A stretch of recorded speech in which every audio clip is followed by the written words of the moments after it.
हमारी गलती क्या होती है, जो प्रकाश करने वाली जो ये प्योर अवेयरनेस है, इधर हमारा ध्यान नहीं जाता।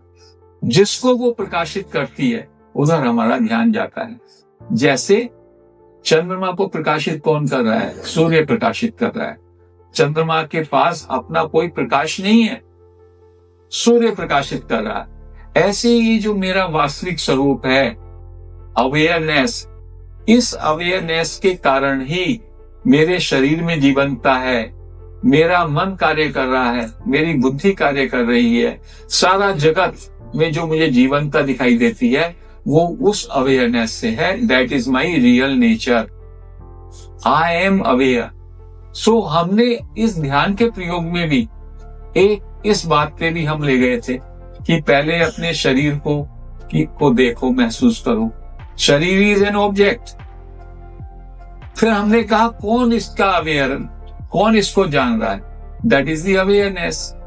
अवेयरनेस की लाइट में ही सब कुछ जाना जाता है, लेकिन हमारा फोकस ऑब्जेक्ट से होता है। तो इन संतों ने कहा you have to go back to the source.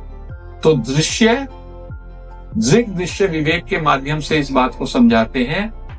बाहर के ऑब्जेक्ट, अभी जो आप यहाँ बैठे हैं, आप ये दीवार देख रहे हैं, हॉल देख रहे हैं, दूसरे लोगों को देख रहे हैं, ये दृश्य है। इनको कौन देख रहा है? आपकी आंखें देख रही हैं। आंखें इस दृश्य से कहीं ज्यादा विशाल हैं आपकी। जितना देख रही हैं उससे भी वो ज्यादा देख सकती हैं। तो ये दृश्य को छोड़ के अभी आंखों पे आ जाएं। आंखों को कौन जान रहा है? आंखों को आपका मन जान रहा है। मन आंखों के भी पीछे है। तो मन जो है आंखों से ज्यादा विराट है, बहुत सूक्ष्म है और विराट है। वो जान रहा है, आंखें देख रही हैं बाहर तक। और मन के भी पीछे बुद्धि है, जिसमें विवेक है। बुद्धि और भी ज्यादा सूक्ष्म है।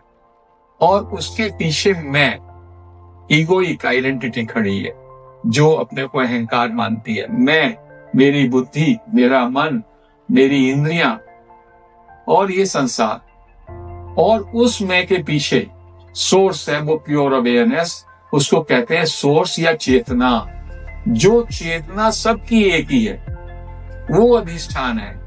और वो चेतना ही सबको लाइट दे रही है।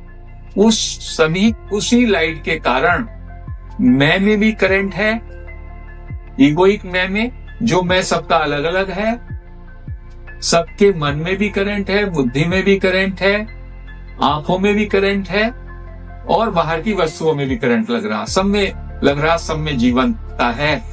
लेकिन लाइट एक ही की है। जैसे सूरज के प्रकाश में सब जगह प्रकाश ही प्रकाश दिखाई देता है, सारी वस्तुओं को प्रकाशित कर देता है, ऐसे ही वो एक ही चेतना सबको अधिष्ठान देती है और सभी को प्रकाशित करती है। और वो मेरा स्वरूप है, वो आप सबका स्वरूप है। स्वरूप सबका एक ही है।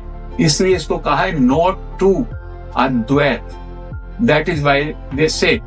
सो रमन महर्षि ने इसके लिए एक बहुत अच्छी तरकीब बताई कि जो ये आप मैं कहते हैं, इस मैं को ही अपने अंदर ढूंढो।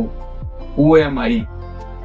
इस मैं को ढूंढोगे तो मैं जो है, जो मैं अपने को जीवंत मानता है, मैं अपने को एक्टिव मानता है, ये मैं आपको अपने मालिक से मिला देगा।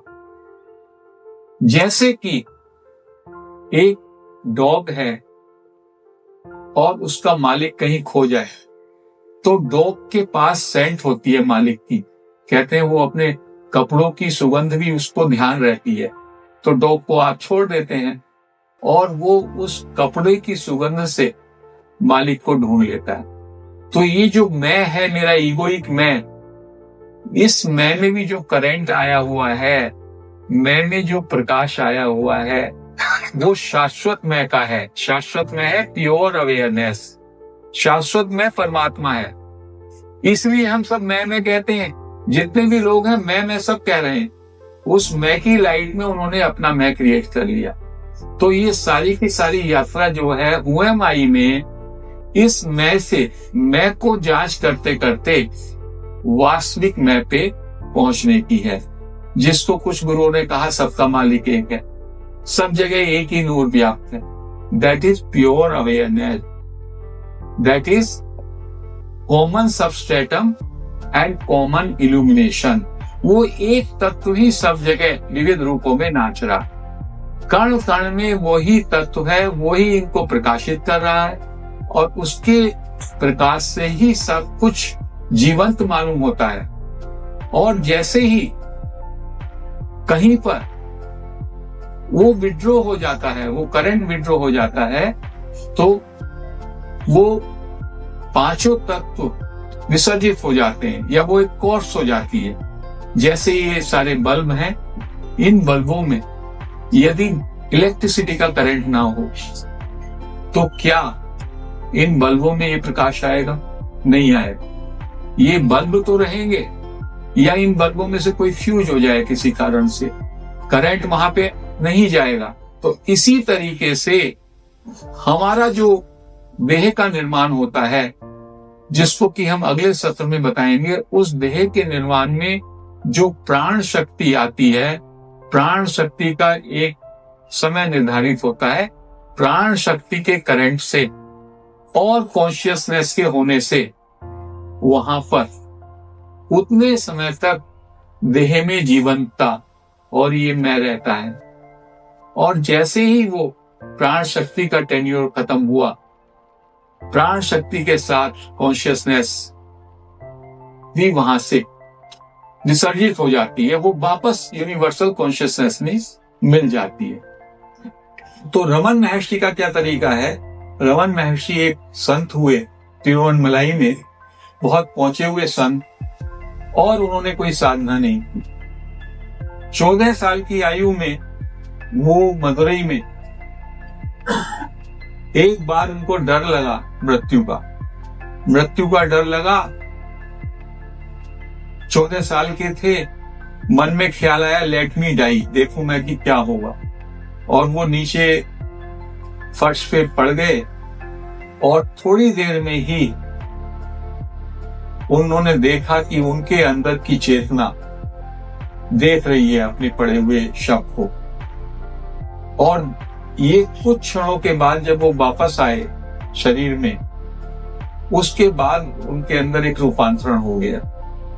उन्होंने अपना घर छोड़ दिया, तिरुवन्नमलाई के मंदिर में बैठे रहे, वहां से गुफा में चले गए, बिना खाए पिए भी समाधि में रहे बहुत समय तक। बाद में लोगों ने उनको पहचाना कि ये बहुत बड़े तपस्वी हैं, रियलाइज मास्टर हैं। एक जगह से दूसरी जगह कुछ लोग उनके इर्द गिर्द जो होते वो उनको शिफ्ट करते रहे, और आज वहां पे रमन आश्रम है। एक बाहर के सीकर पॉल ब्रंटन, वो इंग्लैंड से आए, उनको किसी रियलाइज मास्टर से मिलना था। पूरे इंडिया में भ्रमण किया, 1.5 साल तक थक गए, उदास होकर के वापस जा रहे थे। तब कांचीपुरम के, कांची पीठ के शंकराचार्य ने उनको कहा आप तिरुवन्नमलाई जाइए। तिरुवन्नमलाई में वो रमन महर्षि से मिले और उनको रियलाइजेशन हुआ।